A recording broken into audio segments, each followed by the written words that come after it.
92 शब्द प्रति मिनट शुरू। सोनू बनाम सम्राट के मामले में अभियुक्त के विरुद्ध मिथ्या साक्ष्य देने का आरोप था, जिसके चलते एक निर्दोष व्यक्ति को फांसी पर चढ़ा दिया था। अभियुक्त ने अपने बचाव में यह तर्क प्रस्तुत किया कि पुलिस की यातनाओं के डर के कारण उसे फांसी चढ़े व्यक्ति के विरुद्ध हत्या के अपराध की मिथ्या साक्ष्य देने के लिए विवश होना पड़ा था। न्यायालय ने अभियुक्त के बचाव को अमान्य करते हुए अभी निर्धारित किया कि विवशता का बचाव केवल उसी दशा में मिलेगा यदि मृत्यु का भय तत्काल हो।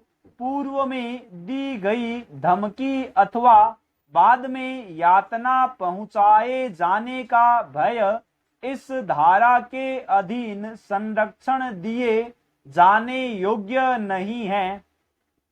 धारा 95 तुच्छ अपहानि कारित करने वाला कार्य कोई बात इस कारण से अपराध नहीं है कि उससे कोई अपहानि कारित होती है या कारित की जानी आश्रित है या कारित होने की संभाव्यता ज्ञात है। यदि वह इतनी तुच्छ है कि मामूली समझ और स्वभाव वाला कोई व्यक्ति उसकी शिकायत न करेगा।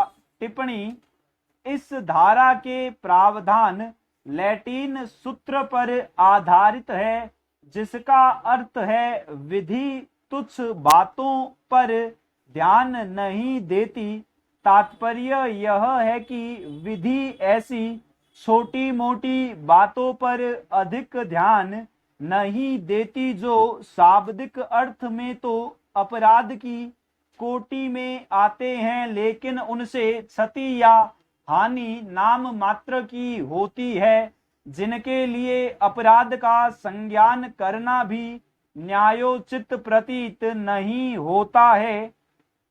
इस धारा के प्रावधान के संबंध में दंड संहिता के निर्माताओं ने कहा है कि भाषा की अपूर्णता के कारण ऐसे अनेक कृत्य हैं जो शाब्दिक दृष्टि से किसी अपराध के अंतर्गत आते हैं, परंतु यदि वास्तव में देखा जाए तो उनके पीछे आपराधिक भावना नहीं रहती है।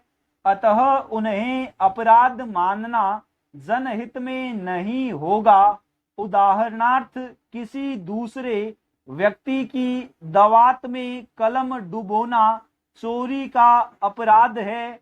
किसी व्यक्ति के पास से तेज रफ्तार में कार से धूल उड़ाते हुए गुजरना रिष्टी है। किसी व्यक्ति को गाड़ी में बैठने के लिए अंदर करना चोट है, लेकिन क्या इनके लिए आपराधिक कार्यवाही चलाना न्यायोचित होगा? यदि ऐसी छुटपुट बातों को अपराध मानकर लोगों को दंडित किया जाने लगे तो समाज में लोगों का साथ साथ रहना दूभर हो जाएगा। इसी कारण ऐसे नगण्य क्षति कारित कृत्यों को आपराधिक दायित्व से मुक्त रखा गया है। नारायणन बनाम केरल राज्य के वाद में कुछ सर्वोदयी स्वयं सेवकों ने नशाबंदी की मुहिम में शराब की दुकानों के सामने पिकेटिंग की ताकि लोग वहां जाकर मदिरा पान न कर सकें। उनके विरुद्ध धारा 341 के अंतर्गत सदोष अवरोध के अपराध के लिए कार्यवाही में तुच्छ अपहानि के आधार पर उनकी दोष सिद्धि अपास्त कर दी गई। इसी संदर्भ में इनरी अटप्पा के मामले में मद्रास उच्च न्यायालय ने विनिश्चित किया था कि यदि मदिरालयों पर पिकेटिंग के कारण लोगों का सदोष अवरोध हुआ भी है, तो भी यह एक ऐसी क्षति है जो नगण्य है। अतः इसके लिए धारा 95 के अंतर्गत संरक्षण दिया जाना न्यायोचित है।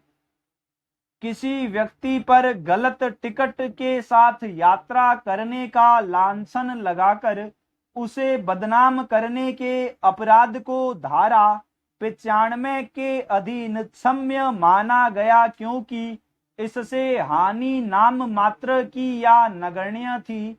इसी प्रकार कूट परीक्षण के दौरान अधिवक्ता द्वारा अभद्र शब्दों का प्रयोग किया जाना इस धारा के अधीन क्षम्य माना गया।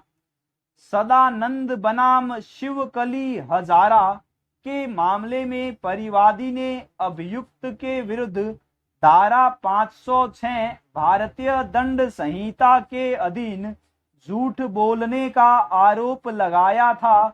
इस वाद के विचारण में न्यायमूर्ति संदर ने विनिश्चित किया कि विधि का यह एक प्राथमिक सिद्धांत है कि वह तुच्छ बातों की ओर ध्यान नहीं देती। यदि कुछ शब्दों के कहने पर कोई व्यक्ति आपराधिक कार्यवाही की परेशानियों में पड़ जाए, तो वर्तमान सभ्य समाज में लोगों का एक दूसरे से आपसी संपर्क तथा मेल जोल रखना ही दूभर हो जाएगा। पूर्ण विराम।